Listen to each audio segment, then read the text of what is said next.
আমাদের দাবি আজকের এই নেচার কনভেনশনের যে আয়োজন, এই উদ্যোগটা, এই প্রোগ্রামটা আমি চাপিয়ে দিয়েছিলাম save the nature of Bangladesh Chittagong মহানগর কমিটিকে।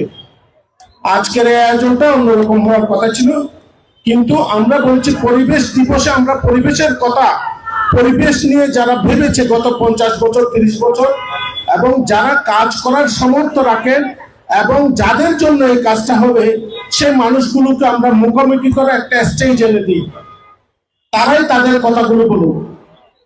আমরা চট্টগ্রামে যে প্লাস্টিক দানা আমদানি হয়, যার মাধ্যমে পলিথিনের দূষণটা শুরু হয়, প্লাস্টিক দানা আমদানি বন্ধ করার জন্য আপনাকে উদ্যোগ নিতে হবে যদি হালদা কর্ণফুলী সহ আমাদের মাইক্রোপ্লাস্টিক থেকে আগামী প্রজন্মকে বাঁচাতে হয়।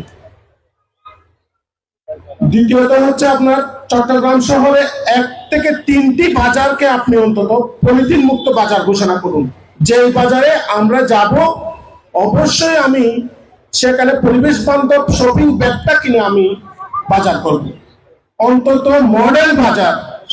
আমাদের মাননীয় প্রধানমন্ত্রী যে স্বপ্নটা নিয়ে বাংলাদেশে কাজ করছেন সেই স্বপ্নের সারথি আপনি।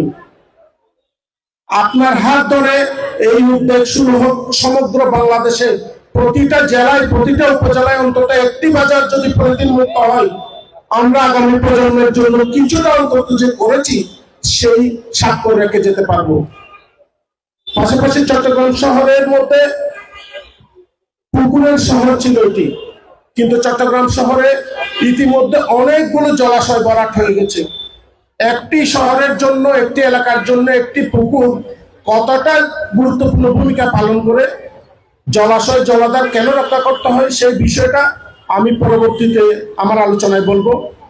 চট্টগ্রাম শহরে অন্তত 1 থেকে 3টি পুকুরকে আপনি দৃষ্টিনন্দন করেন। সিআরবিতে যেমন বিকেলবেলা মানুষ বেড়াতে আসতে পারে, ওই পুকুরগুলোর আশেপাশে যেমন মানুষ ঘুরতে যেতে পারে, বিনোদনের জায়গা হয়। আমাদের শিশুগুলোকে বাঁচান, চট্টগ্রাম শহরের গৃহবন্দী মানুষগুলোকে আপনাকে বাঁচাতে হবে।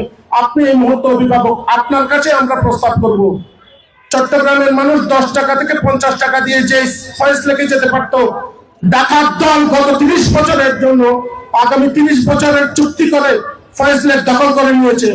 300 থেকে 500 টাকা 800 টাকা টিকিট করে ফেলেছে। যে মা বাবা মধ্যবিত্ত ঘরের মানুষ, তারা কিভাবে 500 300 800 টাকার টিকিট কেটে ফয়েজ লেকে যাবে? শিশুদেরকে কিভাবে, কেন এভাবে প্রকৃতি থেকে বঞ্চিত করা হলো? পরিবেশকে কিভাবে আমাদের কাছ থেকে কেড়ে নেওয়া হলো? আমরা আপনার কাছে খেলার মাঠ চাইছি না, আমরা পাড়ায় পাড়ায় ব্যায়ামাগার চাচ্ছি না, আমরা পাড়ায় পাড়ায় পাঠাগার চাচ্ছি না, আমরা আপনার হাত ধরে আমরা চাই চট্টগ্রামের ফয়েজ লেক উদ্ধার হোক। মানুষের বিনোদন এবং চিত্ত বিকাশের জন্য, মানসিক বিকাশের জন্য আমাদের দরকার। আমি আপনার কাছে অন্তত একটি বাজার পলিথিন মুক্ত ঘোষণা করুন, অন্তত 1 থেকে 3টি পুকুরকে আপনি দৃষ্টিনন্দন করে বাঁচান এবং ফয়েজ লেকটা রক্ষা করেন। এটা আমাদের দাবি। হাত জোর করে আমি সেভ দ্য নেচারের বাংলাদেশের একজন প্রেসিডেন্ট হিসেবে না, একজন কর্মী হিসেবে আমি 25 বছর পরিবেশ নিয়ে কাজ করছি। এই চট্টগ্রাম শহরে 18-20 বছর আমি এখানে রাজপথের প্রতিটা গলিতে আমরা কাজ করেছি সেভ দ্য নেচার।